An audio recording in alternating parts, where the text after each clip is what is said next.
ऐसा नहीं है कि खून में उबाल नहीं है, ऐसा नहीं है कि खून में उबाल नहीं है, लेकिन सही दिशा में उछाल नहीं है। प्यारे साथियों, आपने हमेशा सुना होगा कि अगर आप सफल होना चाहते हैं तो दूसरों के अनुभवों से सीखिए।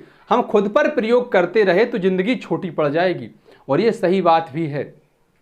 अगर आप सफल होना चाहते हैं तो दूसरों के अनुभवों से सीखना जरूर चाहिए आपको। आज की वीडियो बहुत ज़्यादा जरूरी है उन लोगों के लिए जिन्होंने हाल ही में 12th पास किया है और भविष्य में सरकारी नौकरी में जाना चाहते हैं, चाहते हैं कि उनको सरकारी नौकरी मिले। तो इस फील्ड में मेरा जो छोटा सा अनुभव है, उस अनुभव के आधार पर मैं कुछ महत्वपूर्ण जानकारियां आपको दूंगा कि हमें कौन सी परीक्षा देकर कौन सी नौकरी मिलती है, जिंदगी में हम क्या कर सकते हैं, क्या नहीं कर सकते हैं। दोस्तों, मैं उम्मीद कर रहा हूं कि आप सभी मुझसे उम्र में छोटे होंगे। एक सीख मैं आपको देता हूं, हमेशा याद रखिए और जिंदगी भर आपके काम आएगी। अगर मैं एक सेब का फल दूं आपको, एक सेब का जो फल होता है वो दूं, एक चाकू दूं और आपसे कहूं कि इसको काटिए और बताइए इसमें बीज कितने हैं, तो आप लोगों के लिए सबसे आसान सा प्रश्न होगा, आप भली भांति उसके बीज निकाल पाएंगे। और आप क्या, दुनिया का कोई भी व्यक्ति जो बिल्कुल पढ़ा लिखा नहीं हो, जो बिल्कुल भी कभी स्कूल नहीं गया हो, वो भी बता देगा कि इसमें इतने बीज हैं एक सेब के फल में।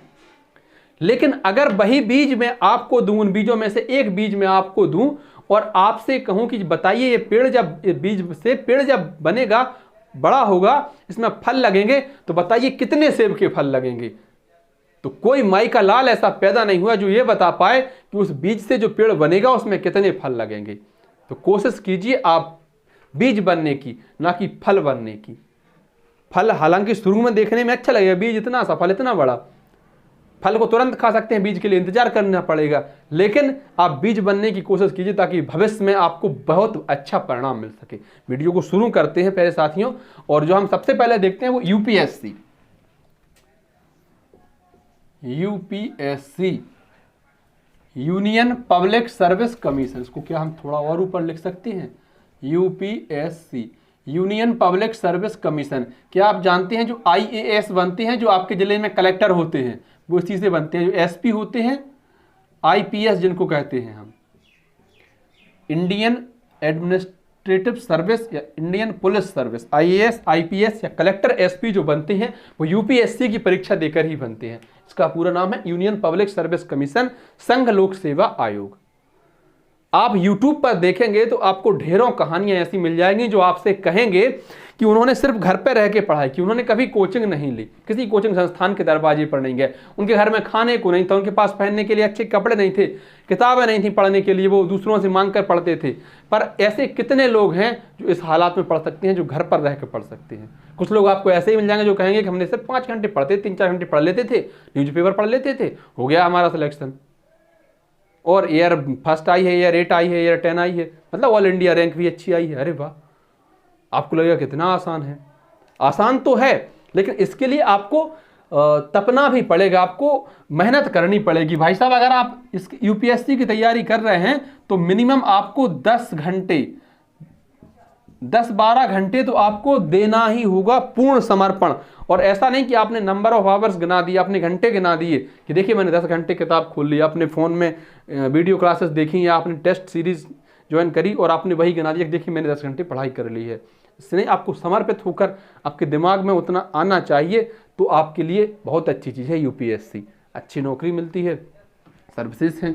और आईएएस, आईपीएस तो बहुत छोटी चीज़ें हैं, इनसे भी अच्छी अच्छी आप समझ के देखिए कि गृह सचिव को गृह मंत्री का दिन में 10 बार फोन आता है, 10 बार बात जिनकी गृह मंत्री से होती है, गृह सचिव की, वो इसी परीक्षा से तो बनते हैं। भारत की सबसे कठिन परीक्षा इसको माना जाता है। तो इसके लिए परिणाम अगर आप बेहतर चाहते हैं तो आपको परिश्रम भी बेहतर करना पड़ेगा। इसके जैसी ही परीक्षा होती है दूसरी, स्टेट पीसीएस, स्टेट पीसीएस कह लो या इसको पीएससी कह लो, सेम चीज है। जैसे कि यूपी की अलग होती है यूपी पीएससी, एमपी की एमपी पीएससी, राजस्थान में RAS, CG PSC, Chhattisgarh PSC. तो हर राज्य की परीक्षा होती है। इसमें भी आप जैसे कि एसडीएम, डीएसपी, तहसीलदार वगैरह, ये इसी से बनते हैं आप स्टेट पीसीएस परीक्षा देकर। क्योंकि इस प्रक्रिया में, इस परीक्षा में 3 प्रक्रिया होती है। पहले प्रीलिम्स होता है, प्रीलिम्स का जब रिजल्ट आता है तो फिर मेंस होता है, मेंस के बाद इंटरव्यू होता है, उसके बाद ज्वाइनिंग मिलती है। तो लेकिन लंबा समय इसमें लग जाता है, वो भी तब जब सामान्य परिस्थिति चलती रहे, तो भी 2-3 साल में ज्वाइनिंग पूरी हो पाती है। और अगर कोई और दिक्कत आ जाए बीच में तो और ज़्यादा समय लग सकता है। तो आपको इतना इंतजार करना पड़ता है। और ऐसा नहीं है कि आप पहली बार में सफल हो जाए, हो सकता है 2-3 बार में असफलता हाथ में ले गई। पहली बार में पता चले कि प्रीलिम्स ही ना निकले, 3 बार में प्रीलिम्स ही नहीं निकला, चौथी बार में प्रीलिम्स निकला तो मेंस नहीं निकला। तो इसके लिए संघर्ष बहुत कड़ा होता है। इसके बाद आती स्टेट यूपीएससी हो गई, स्टेट पीसीएस हो गई, फिर एक संस्था है एसएससी, स्टाफ सिलेक्शन कमीशन, कर्मचारी चयन आयोग। इससे कौन सी परीक्षा होती है? देखो, इससे होती है CGL,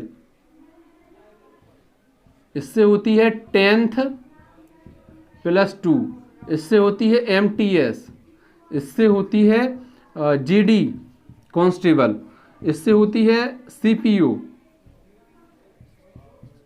देखो, CGL की जो परीक्षा होती है, इसका नाम पूरा नाम है कमांड ग्रेजुएशन लेवल। इसके लिए आपको स्नातक मतलब ग्रेजुएट होना जरूरी होता है परीक्षा देने के लिए, और इससे नौकरी भी बहुत ही शानदार मिलती है। कहाँ पर नौकरी मिलती है भाई साहब? इनकम टैक्स ऑफिसर, केंद्र की नौकरी मिलेगी इससे, जैसे कि इनकम टैक्स ऑफिसर हो गया, कस्टम ऑफिसर, बहुत अच्छी अच्छी नौकरियां आपको इससे मिलेंगी।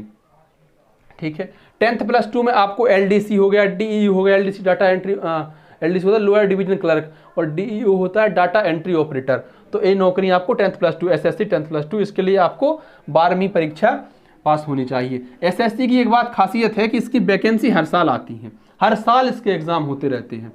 MTS 10th पास से होता है, तो MTS तो वही है ग्रुप D लेवल का। GD जो केंद्रीय सुरक्षा बल हैं, कौन कौन से हैं? जैसे कि CISF, SSB, BSF, CRPF, RR राष्ट्रीय राइफल्स, असम राइफल्स। देखिए CISF, SSB है, सॉरी, SSB, BSF, CRPF, राष्ट्रीय राइफल्स, असम राइफल्स, या अन्य जो भी केंद्रीय सुरक्षा बल हैं, जिसमें ITBP भी एक है, ITBP। इसमें जो कांस्टेबल की भर्ती होती है वो इसी के थ्रू होती है, कांस्टेबल की भर्ती इसी के थ्रू होती है, वैकेंसी भी हर साल में आती ही रहती हैं। और जो CPO होता है कमांड पुलिस ऑफिसर, इसमें अब इसमें दिल्ली पुलिस और ऐड कर लीजिए, तो इसकी में SI या ASI की वैकेंसी इसके थ्रू होती हैं। इन जो केंद्रीय सुरक्षा बल है, CPO एग्जाम देकर आप इसमें SI या ASI बन सकती हैं। तो ये हो गई SSC की परीक्षा। इसके बाद आप चाहते हैं स्टेट गवर्नमेंट एग्जाम, आप चाहते हैं state government exam, state government exam, इतना शॉर्ट में लिखें तो आप समझ जाएंगे ना, स्टेट गवर्नमेंट एग्जाम। अच्छा, एक काम करते हैं, थोड़ा सा इसको ज़्यादा स्पेस देते हैं। क्या मैं इसको रफ कर सकता हूँ? क्योंकि ये स्टेट गवर्नमेंट एग्ज़ाम, क्योंकि बहुत बड़ी चीज़ें इसमें हैं, बहुत ज़्यादा विभाग इसमें हैं, थोड़ा सा स्पेस भी ज़्यादा चाहिए। स्टेट गवर्नमेंट एग्ज़ाम, आप चाहते हैं शिक्षक बनना, आप शिक्षक बनना चाहते हैं, तो भाई साहब शिक्षक की परीक्षा का हालत क्या है? मैं पहले योग्यता बता दूं, 12th के बाद आप D.Ed करेंगे या B.Ed करेंगे। अगर आप यूपी से हैं तो आपको BTC उसमें होती है, तो BTC B.Ed कीजिए। आपको एक अलग से डिप्लोमा करना पड़ेगा और प्राइमरी टीचर के लिए आप, लेकिन जब आप मिडिल या अपर के लिए जाते हैं तो आपको ग्रेजुएशन भी करना पड़ेगा। लेकिन शिक्षक भर्ती की हालात अच्छी नहीं है। MP में 2013 के बाद जो भर्ती हुई वो 2022-23 में हुई। अब समझिए आप, यूपी में चुनाव के पहले कहा गया था कि वैकेंसी आई है शिक्षक की, चुनाव खत्म हो गया लेकिन वैकेंसी नहीं आई है, तो शिक्षक भर्ती की हालात कुछ ज़्यादा अच्छे हैं नहीं। आप चाहते हैं शिक्षक बनना, अच्छी बात है, शिक्षक निर्माण करता होता है जो एक छात्र के व्यक्तित्व का विकास करता है, बहुत जरूरी होता है शिक्षक समाज के लिए, समाज के विकास के लिए, निर्माण के लिए, लेकिन वैकेंसी बहुत कम आती है। दूसरी आती है इसमें पुलिस भर्ती के भी हर जगह यही हाल है।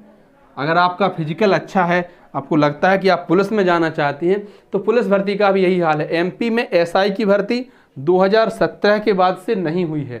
कांस्टेबल भर्ती भी कब हुई थी? देखिए 2013 में हुई थी, उसके बाद 16 में हुई, 17 में हुई, फिर जो 20 वाली थी वो 22 में हुई, और तो आप समझ लीजिए 10 साल में 4 बार वैकेंसी आई, औसतन 2.5 साल में वैकेंसी आ रही हैं। ये हालत है। और ना सिर्फ एमपी, चूंकि एमपी का मुझे ज़्यादा पता है, एमपी में ये हाल है और हर जगह यही हाल है, कहीं ऐसा नहीं है कि बहुत अच्छे हालत हों। यूपी में भी 2018 के बाद वैकेंसी आई ही नहीं है।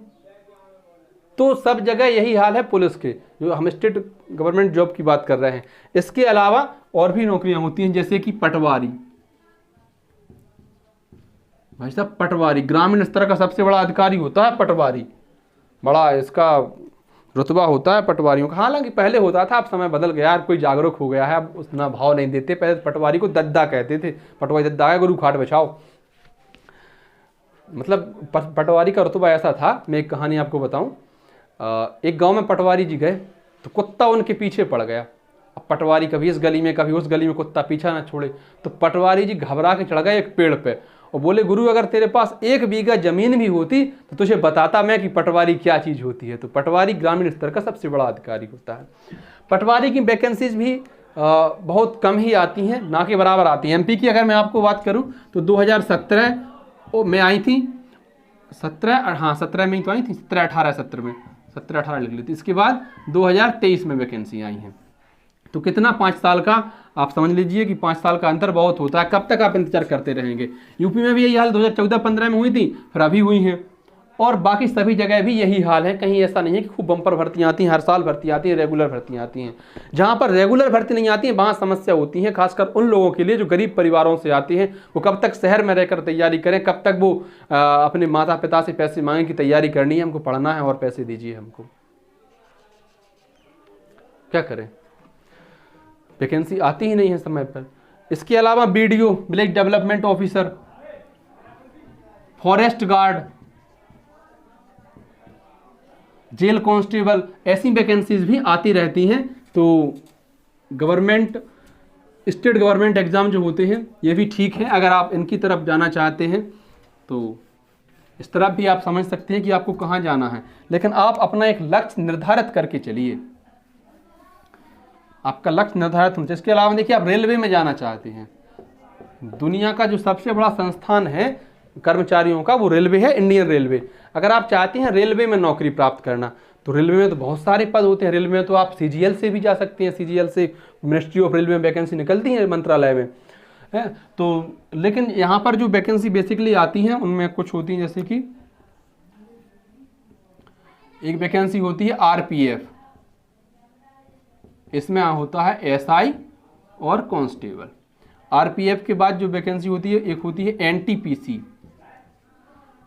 Group D. ग्रुप डी के अलावा और वैकेंसी होती है ALP, assistant loco pilot. RPF की वैकेंसी जो आखिरी बार आई थी वो 2017-18 सत्र में ही आई थी, एसआई की भी और कांस्टेबल की भी, और तब से वैकेंसीज आई नहीं हैं।